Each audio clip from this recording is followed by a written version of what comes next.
Welcome to Intro Skippers, the podcast with two people who love streaming entertainment so much we always skip the intro to get to it, even if it rules. Today's subject doesn't have an intro, or does it? We'll get into it, though. I am Kim. I am an entertainment reporter and host, and I'm joined with... I'm Jason. I'm an entertainer. There we go.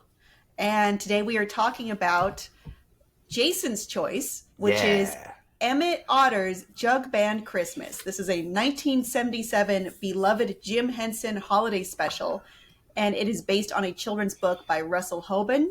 It has a cozy, homespun vibe that is pretty different from the rest of the Muppet repertoire, in my opinion. And it has a lot of interesting Muppet feats, like having a river that the Muppets can be in a boat in, and various visual effects. And it has original songs by Paul Williams, who also wrote the music for the Muppet movie. But since it was Jason's idea, I'm going to let him talk to all of this a little bit more instead of me. I always love watching this. I watched it a lot as a kid and watched it a few times as an adult. There are many slightly different versions of it out there. Every few years, it went through kind of a revision, even down to Kermit the Frog introing and outroing it or not, because when the Jim Henson company sold most of the Muppet rights to Disney, but not all. There were there's a version where once Disney was in the picture, Kermit was out. That's right. Yeah, that's the only version I know of, is removing Kermit due to rights issues. So did they sell like the pretty Muppets, like Kermit and Piggy, and they kept the more obscure weird Muppets, the ones that look kind of dirty, like all of these? Well, from what I understand, the Henson company kept the rights to Fraggle Rock, but sold almost everything else, or licensed almost everything else. I'm not really sure. I would count Fraggle Rock as the weird Muppets who seem kind of dirty. Yeah, I mean, they live in the ground. You know, I get it. Yeah, they move rocks around and all that kind of stuff. But yeah, so look, it's full of music. It's full of it's basically instead of a husband-wife gift of the Magi story, it's a mom and son gift of the Magi story. And it's interesting. I rewatched it, of course, preparing for today's episode, and it's not as sad as I remember it. I remember it actually being really sad leading up until the nice ending, but I don't know. I felt I was a little bit more okay with it. I mean, at the end of the day, Dad's not around because he died. Turns out he was a snake oil salesman. I have an opinion about Pa Otter. Hot take: Pa Otter sucks. Okay, right. They're like, "Oh, your dad," and all the stories they tell about him. He's an asshole. But let me give a quick rundown of what this is, because we didn't do that. So this is a story. It's under an hour. It's pretty short. It is a Christmas special, and it takes place in the fictional town of Frogtown Hollow. Everyone in the town is destitute, except for maybe the mayor and his wife. But nobody has any money. Yeah. The mayor's wife is a jerk, big time. Yeah, she sucks. It focuses on Emmett Otter, who is a kid, and his mother, Alice, or Ma Otter. They live together in a small home. They could barely rub two pennies together. Emmett does odd jobs. He doesn't get paid that often. Ma does, I guess, washing for the neighbors. She doesn't get paid that often either. So money is tight, but they love each other, and they have real love for music as well. They sing together. They have a positive spirit in tough times. Spoiler alert, all the time is a tough time. But the owner of the local restaurant, Riverside Rest, announces that there's going to be a talent contest on Christmas Eve, and the winner gets $50. And just for context, $50 is a life-changing amount of money. It's huge for them. Ma wants to win and buy Emmett a guitar he saw in a window. in a store window, and Emmett wants to buy Ma the piano that they had to pawn because they're so poor. So it is a gift of a Magi style story. With inflation, by the way, $50 in 1977 is worth $267.31 today. And that's not even if you're a puppet animal, right? No, to them it seemed like a nickel would be a lot of money. Right. I mean, let's face it. We don't know the Frogtown Hollow economy, but if you're a Muppet animal, $50 could definitely go a long way. I guess. I mean, that's the context I'm getting from this. Yeah. But back to my point.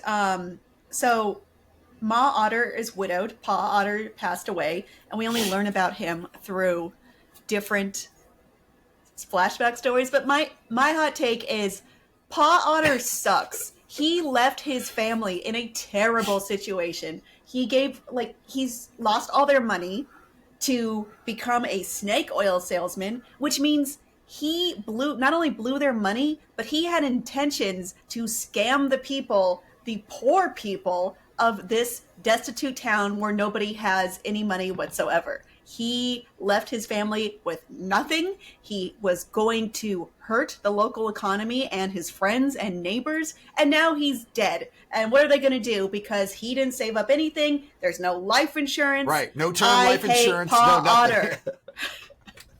Yeah.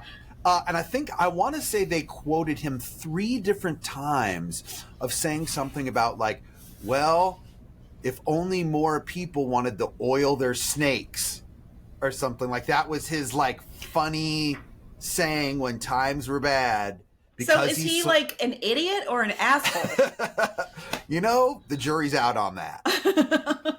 Or both. Yeah. Anyway, don't marry a scammer. Just don't. And if you are a scammer, I don't care. Marry a scammer.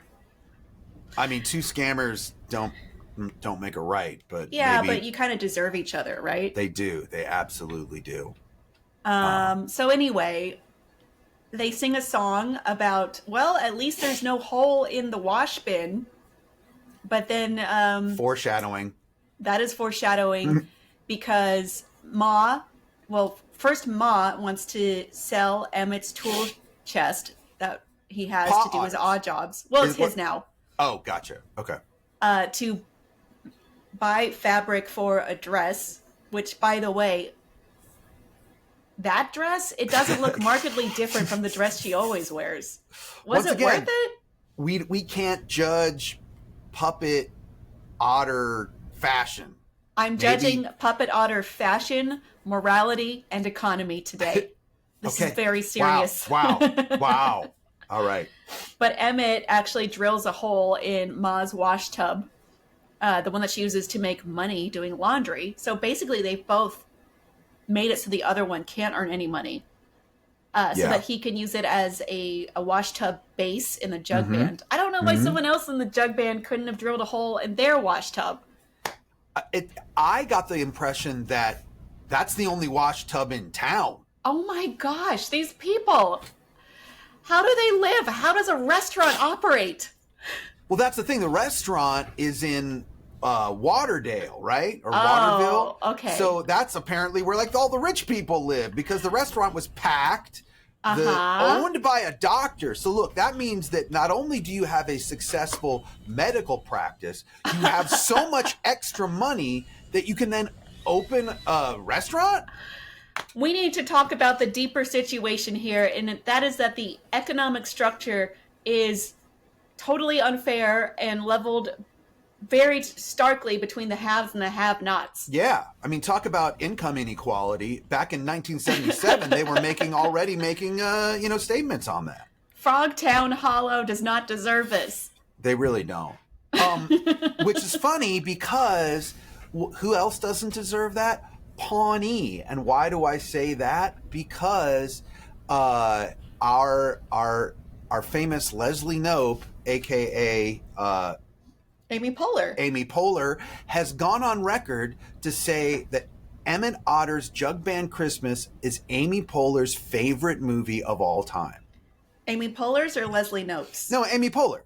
Amy Wow. Poehler. In fact, Amy Poehler even organized, I want to say like in 2018, she organized a fandom screening of Emmett Otter's Jug-Band Christmas just so that she could see it in the theater with That her is friends. a fun fact. I didn't know that.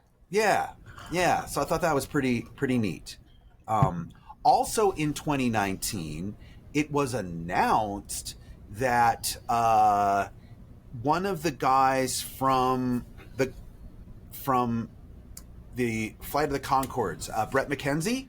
So it was announced in 2019 that he was going to make a remake. And of this? Yes. And with Muppets? With, I guess, Billy Eichner, you know Billy Eichner, the guy that yells at everyone. He was like super excited about it and tweeted about it and was like retweeted the Variety article that Brett McKenzie's going to adapt Jim Henson's Emmett Otter Jug-Band Christmas. And I don't know what happened. That was I guess it fell apart. Yeah. I mean, that was in October of 2019, so we know what happened 6 months later. Well, let's get back to it. Yeah, I think they should. Now, the whole thing that inspired me to talk about this today was that so writer Riley Silverman, who I know her. Yeah, we know her in the nerd space. She actually wrote on Blue Sky, and this was her post 9 days ago, and it totally took me back into wanting to watch this again. Annual reminder that the River Bottom Nightmare Band absolutely deserved to win the Frogtown Hollow Jubilee. You told me there was controversy with this, and I thought I was going to have the hot take by saying they absolutely deserved the win. That was the best performance by a long shot. Are they jerks? Yes. But did they do the best performance? Also, yes. They did. And the last part of that post was you have to respect showmanship, which obviously we do. I mean, here's the thing. No lies told. They wrote, not only were they jerks, they wrote and performed a song that was all about telling everyone that they're jerks. Yeah. The whole song is about how we're jerks. But we're going to steal from you. We're going to hurt you. We don't care what anyone thinks. Those are common tenets of the River Bottom Nightmare Band. However, gotta respect the musicality. Yeah. They won. In fact, if you watch the movie on Amazon, which is where it's currently streaming, if you watch it on Prime Video, they anybody that works at Amazon Prime Video really, really, really drives home the fact that they don't want you to call it Amazon Prime Video. That's what it is. They want you to call it Prime Video. I don't care. I'm not working with a publicist on this. Okay, but neither am I. But I'm just saying I have in the past, and therefore it's been grained in my brain to call it Prime Video. But anyway, all right. If you watch it on Prime Video, which is where it is right now, you will if you watch it with captions, it says Hendrix style music begins. It's like it's like 70s swagger rock. Yeah. Kind of reminded me more of Deep Purple than Jimi Hendrix, but that's just me. Well, you know more about music than probably the captioner. Yeah. But it was the best song. It was the most interesting. It had the best showmanship. I mean, if we compare it to Ma's song, Our World, and Brothers, which is what the Jug Band Emmett was in, playing, those songs aren't very good. I'm sorry. Like, I was listening to Our World and I thought, does she really think she's going to win with this? Just like when I was looking at that dress and I thought, does she really think this was worth her son's livelihood? I mean, that's another lesson that we can learn about, making sure that your expectations are within reasonable thoughts. I don't know. So I guess to get back to the summary, as you may guess, the River Bottom Nightmare Band wins the battle of the bands or the talent contest. And everyone is sad because, they had the bigger sob stories, and that's what wins American Idol, but not the talent show at the restaurant. Right. And they decide to sing their song in a round and combine it just to hear how they would go well together. And the owner of the restaurant, Doc Bullfrog, was that his name? Yep, Doc, exactly right. He says, "That's awesome. Will you come work for me at the restaurant?" And I go, "What?" And then he goes, "You can also have free mashed potatoes." And they're like, "Absolutely. Let's get jobs." So they become performers at the restaurant. That's not exactly what he said. That's exactly what it went. Well, he said, "Would you consider working at the restaurant?" And they were like, "What?" And then she goes, "Well, will we get paid in a timely manner?" And he said yes. And then one of the kids was like, "Do you have he goes, "Yes." "You got any mashed potatoes?" And he goes, "I sure do." Yeah. So then meals are free also, which is great. I mean, there's nothing more realistic about being a working musician than that ending scene right there. Are we going to get paid on time? Are you going to feed us? "We don't want drink tickets." Oh, no. I mean... You do want drink tickets. Musicians definitely want drink tickets. I want don't really money more than drink tickets. Yeah, I don't really care about drink tickets because I don't drink much, and I definitely don't drink any night that I'm performing. I wouldn't either. Yeah, I definitely do not. But I do appreciate drink tickets because I can then use them to bribe other band members to do things. Okay, sure. It's currency. It's the band economy. What are you going to do? Yeah, so that's it. That's how it goes. Yeah. But some interesting things happened where I want to talk about that miniature river. I was watching it and I thought, this is impressive. How did they do this? But they had a puppet-sized water tank and a river with boat rigs in it. And this was pretty cutting edge for the 70s. I think it's still pretty amazing to look at. Yeah. I also, in the same sort of technology was the River Bottom Nightmare band had a fish dancer. Oh, yeah. In their band. One of them is a fish, and how does he perform in the band? Right. So they had a whole fish tank for him, but then before that, they had like a little bucket that he rode in the bucket behind the car. I thought that was actually pretty cool the way they decided to do that. Mm-hmm. Also, the music was written by Paul Williams, who was already well known for the Muppet movie. Right. And the Muppet movie came after this. Oh, wait, you're right. You're right. This was a kind of a test for the Muppet movie, and it went well. Right. Now, Paul Williams is a legend. Like, he's currently the chairman of ASCAP, which is one of the 3 big songwriting societies in America. But he at that point, Phantom of the Paradise, which is maybe another movie that we should watch and cover on this show, another cult movie, that had already been out. But, he went on to, you would know that he wrote The Rainbow Connection for the Muppet movie later, but he wrote music for Happy Days. He most recently worked with Daft Punk, like on the year that they won all their Grammys. He worked with them on that. He's just sort of a guy that's always been in entertainment, in television and movies more specifically, just writing theme songs and songs for, I don't know, so many different shows. And then he also was an actor. So he appeared, listen to all these television appearances that he had.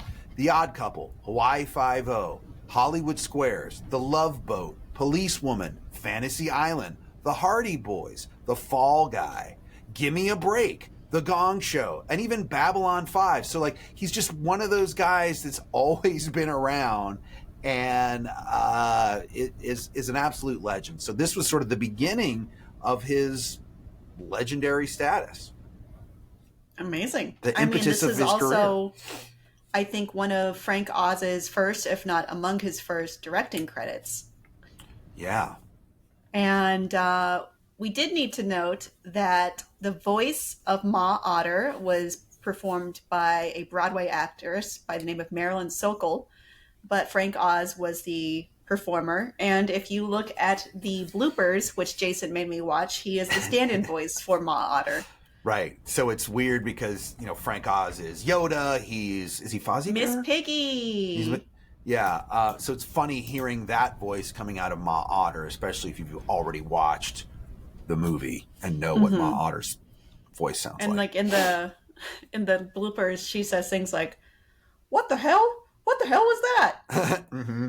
Or she'll like crumple like this because she's a hand puppet and be like, "Spare change," you know. It's Mm-hmm. it's a I'm just joke. gonna take a rest over here. Yeah, I mean, Yeah, obviously I'm they gonna lie had down. fun. They had a lot of fun. Yeah, there was a lot of innovative puppetry in this. I was really impressed, and I can see how some of that translated over to the Muppet movie and later Muppets media. But I think the Muppet movie was a big deal at the time because the Muppets had been a TV show, specials, SNL. Remember when we were watching Saturday Night, the movie, and they kept making fun of Jim Henson? And we are like, what the hell? Why are you being so Yeah, rude to Jim Henson? I know. And why is Cousin Greg playing Jim Henson and Andy Kaufman in the same movie? I don't know. Like, That movie was so deep up its own ass, just more so than any puppet. yeah, But that's a different story. right. If you want to hear about how much I didn't like that movie, please scroll back in your feed. It's there. Mm-hmm. Oh, I found more Paul Williams like accomplishments, which is pretty cool. Like these are all of the artists that he either wrote for or co-wrote with: Three Dog Night, Barbra Streisand, Chris Christopherson, Anne Murray, George Benson, The Carpenters, The Monkees. It just, you know, it goes on and on. He was sort of like the at the beginning of what has become modern music. Mm-hmm. No, I think this was very innovative.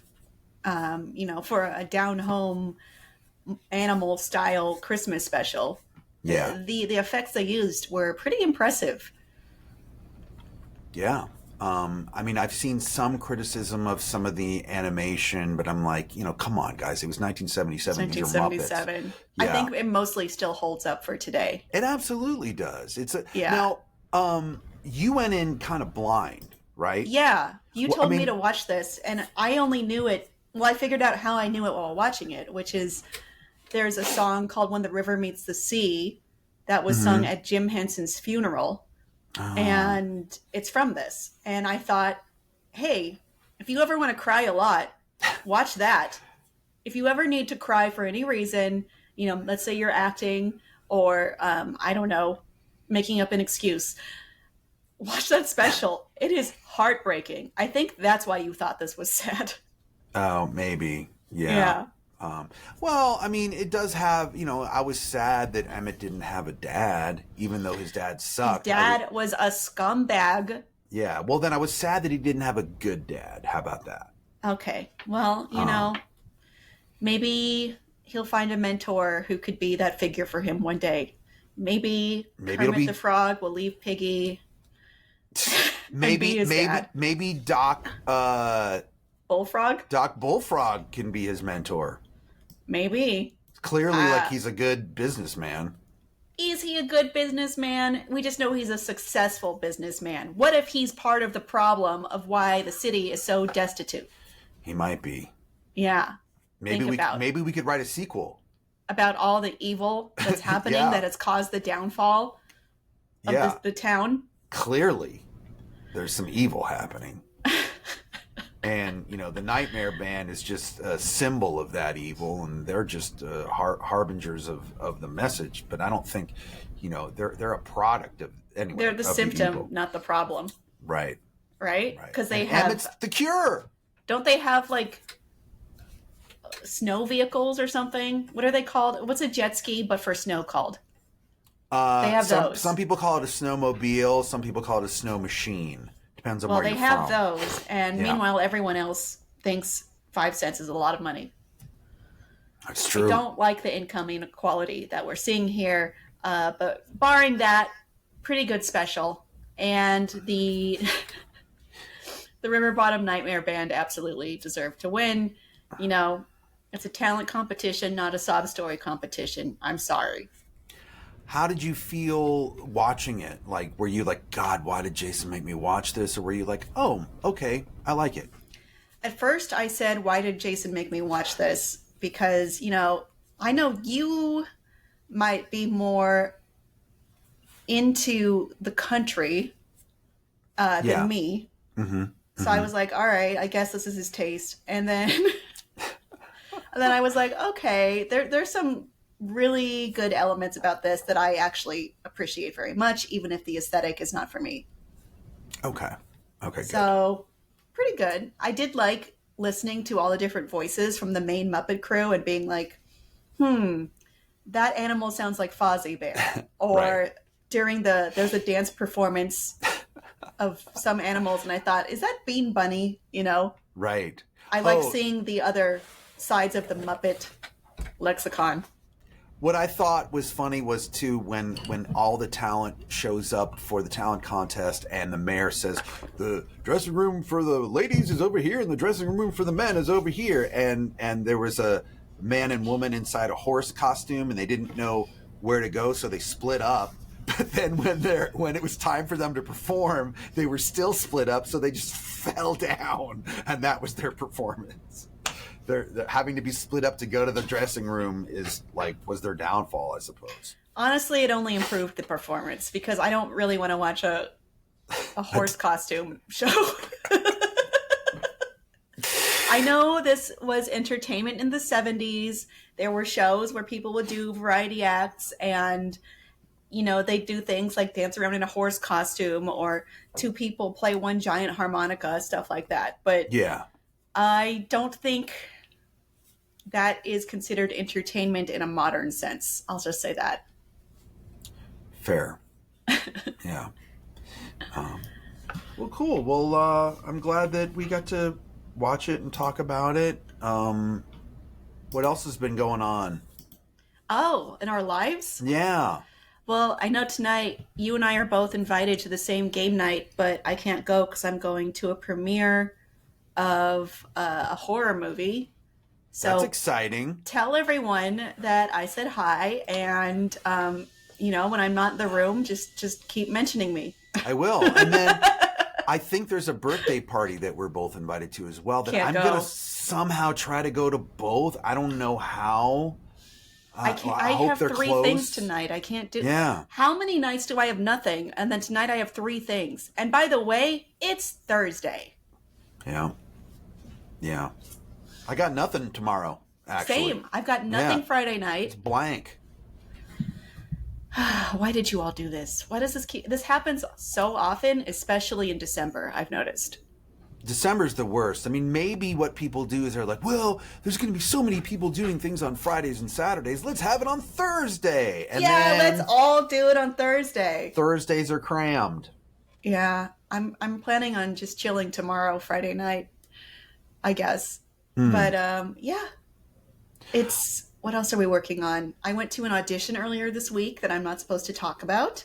I got booked for something else that I'm not supposed to talk about. Okay. I wish I could catch up with you with proper nouns in here, but I sure can't.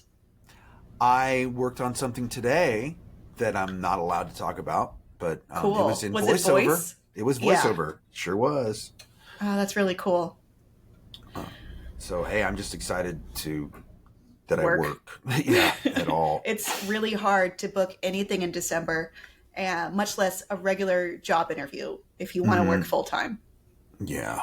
So, if you're feeling that crunch down, I am with you. I feel ya. Just got to get through this. Maybe watch Emmett Otter's Christmas, and Jug-Band Christmas. It'll make you feel a little bit better.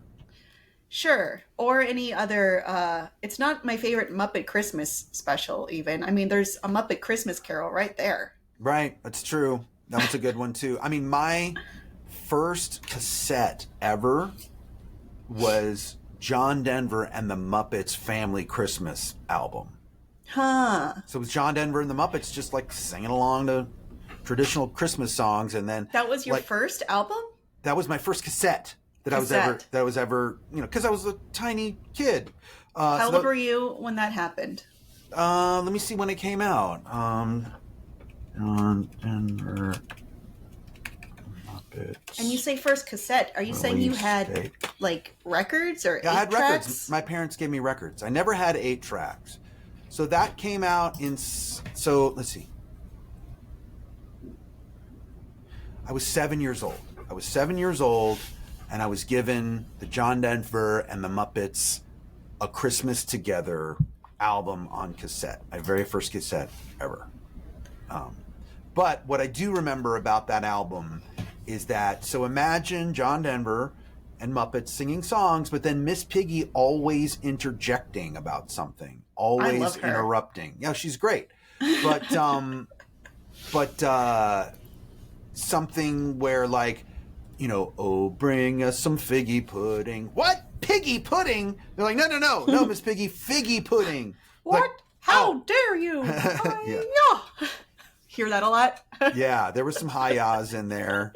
That was a pretty good Minnie Mouse, by the way, Kim. I know you weren't going for that. It sounded like Minnie Mouse to me. I liked it, though. I don't agree. Okay. I think that was a piggy. Well, Minnie Mouse is more high-pitched. Maybe go back and listen, and we'll agree to disagree right now. Am I in trouble now? A little bit. All right. Dang it. I think my first CD was Songs in the Key of Springfield, which is all Simpsons songs. And I played that a lot. My first CD was Ozzy Osbourne, Randy Rhoads Tribute. I think, I forget, but you're a little bit older than me. I am, yeah. Yeah. Thanks for forgetting. Thanks for temporarily forgetting. But yes, I am a little bit older. So I don't recall having a cassette, though it's possible my parents bought me something. Yeah, you never know. When you were maybe 5. And then just played it in the car. Mm-hmm. But that doesn't sound like something my parents would do. So who knows? I don't know. I'm Gen X. That's just what happens. We had cassettes.